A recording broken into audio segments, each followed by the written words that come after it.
सोलापूरच्या पोलिसांनी मोठा दणका दिला असून गोवंशीय जनावरांच्या कत्तली करणारे माजी नगरसेवक इब्राहिम कुरेशी यांच्यासह त्यांचा मुलगा अलीम कुरेशी या दोघांना सोलापूर आणि धाराशिव जिल्ह्यातून तडीपार केले आहे। इब्राहिम खाजासाब कुरेशी वय 52 राहणार शास्त्रीनगर अन्सारी चौक सोलापूर, अलीम इब्राहिम कुरेशी वय 35 राहणार शास्त्रीनगर अन्सारी चौक सोलापूर यांच्या विरुद्ध सन 2009, 2015, 2016, 2018, 2021, 2025 या कालावधीमध्ये टोळीच्या माध्यमातून गैरकायद्याची मंडळी जमा करून दंगा मारामारी करणे, जनावरांची निर्दयतेने क्रूरतेने वाहनात कोंबून वाहतूक करणे, गोवंश जातीच्या जनावरांच्या कत्तलीमुळे जातीय तणाव निर्माण होऊन कायदा सुव्यवस्था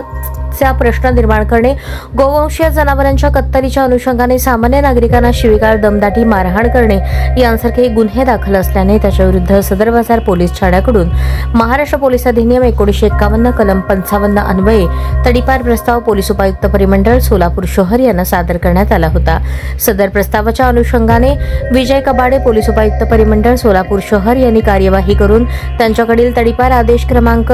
2012/2025 दिनांक 4 ऑगस्ट 2025 अन्वये टोळीतील इसम नामे इब्राहिम खाजासाब कुरेशी वय 52 राहणार शास्त्रीनगर अन्सारी चौक सोलापूर, अलीम इब्राहिम कुरेशी वय 35 राहणार शास्त्रीनगर अन्सारी चौक सोलापूर या सोलापूर आणि धाराशिव जिल्ह्यातून 2 वर्षांकरता तडीपार केल्याबाबतचा आदेश पारित करण्यात आला आहे।